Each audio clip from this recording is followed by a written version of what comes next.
Hello, my name is Crystal Clark, and whoever's watching this, I just wanted to document how I did this construction project to hang my new cookware under my island. I got these beautiful new pots and pans with a ceramic coating, PFOA free. That's very important for your health, very important for the environment, and also very important that they don't get scratched. And so I needed a way that was gonna handle all my pans correctly without stacking them like in the corner in these shelves like I was.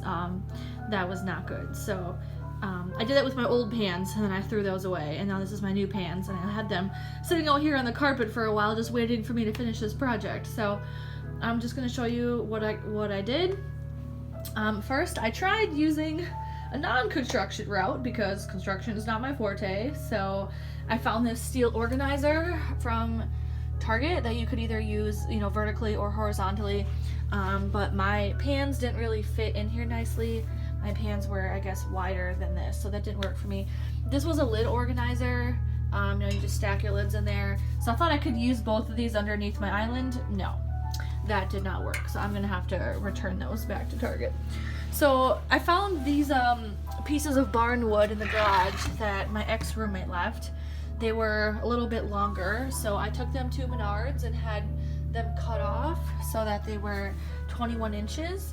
And the reason I did 21 inches is because I made a plan in here, right? First I assessed like how I was going to do this. So I designed my plan first. So there is this board back here, if you can see. I don't know how long it is, maybe 1.5 inches, 2 inches that sticks out. So I knew that the board that I was gonna do was gonna attach to it and not under it, because I didn't want to lose this distance here. I didn't want to lose that and then have my pans hang a lot lower, right? I wanted them as high as possible. So I knew that I was gonna need this flat bracket to do that. I'll try and zoom in on it. There we go. So I did 2 of those, and I made sure I pre-drilled all 4 holes first. Pre-drilling is super important.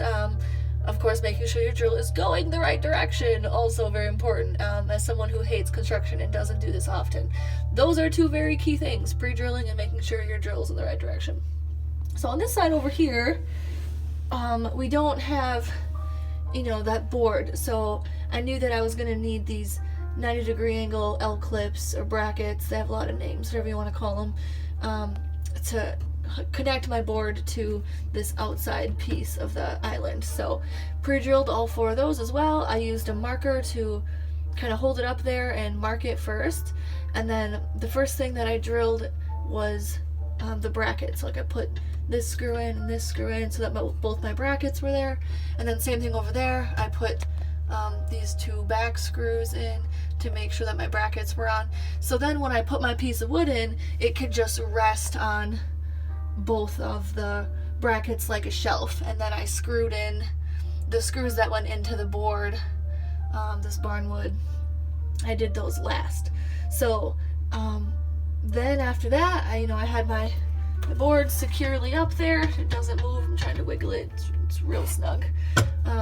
Obviously I could have got it cut a little bit longer than 21 inches, but you don't have to be, a construction expert to do this stuff, guys. You can just kind of wing it and get close enough. That's what I'm trying to tell you here. So then I got these screw-in hooks, and I was a little worried about having to screw them in by hand. So I was also worried about, I was trying to plan, should I hang my wood and then screw them in, or, should I have the piece of wood right here in front of me and then screw them in so that, I can have more downward force into it. But I ultimately, decided that I wanted to hang the board and then screw them in, so that I could do kind of a mock of each pan or lid the way that I wanted it, so that they had an adequate amount of space between them.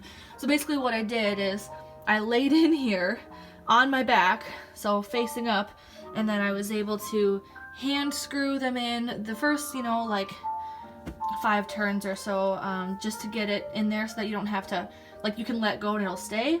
And then I got this cool tool at Menards that you put the hook in there, so it has that T-shape. So the hook the hook goes into it, and then you can just sit there and turn it, turn it 180, turn it 360, however you want to do it, until it's all the way nice and snug. And I did them one at a time, and I tested, each pan kind of roughly where it would be. I marked it out with a permanent marker, and then just started going at it. And so there we have it. I got four pieces of cookware on this side, and then also 4 hooks on this side, a pot, and then 3 lids. This one I wasn't really able to hang, so I just left it down here under the lids. Worked out pretty well. I decided to do them in this perfect order so that the least used ones are in the back. So for me, that's this pot, because I'm more likely to use this bigger pot, not this little tiny pot. And then back there is a smaller frying pan that I'm less likely to use because I have this larger frying pan up front, and also this deeper one. So I put my least used ones in the back, and then I planned it from there. The lids were a little bit tricky because I wanted to make sure that they had adequate space in between, and I knew that hooking them from this and not like this, there was going to be some sideways action on the lid, so I had to make sure there was just enough space between each one, and it worked out really well. So as you can tell, these hooks are facing forward. Hold on, I'll get it to focus here. Those hooks are facing forward, and then the hooks over here for the lids are not. They're facing to the side. So there you have it. That's how I converted my island space into cookware hanging space. If you guys have any questions, let me know. I used this nice Black & Decker drill. That's my marker. I have these 2 extra pieces of wood I'm not going to use. I had 4 of them to begin with, and I thought maybe I could fit all 4. That was wishful thinking, per usual. And let's see, all the materials I bought, I don't know how much they all costed, but like all my angles with the screws, those came in little packs, and then these PVC hooks, I think all that was like, and this plus this thing was like $20. I already had the drill at home. I already owned the wood. I already owned this marker. So yeah, I think I just spent roughly $30 on all the hardware. But yeah, I hope you guys enjoyed. I'm really proud of this because I never do construction. I hate construction, but I'm getting better at it, and I just want to inspire other people that you can do it too. And once you're down here laying on your back looking up, it does get frustrating now and then. You're trying to drill, and the screw just falls out and kind of falls on your face, and you just gotta keep pushing through and keep going. Anyone can do this type of stuff. So thanks for watching.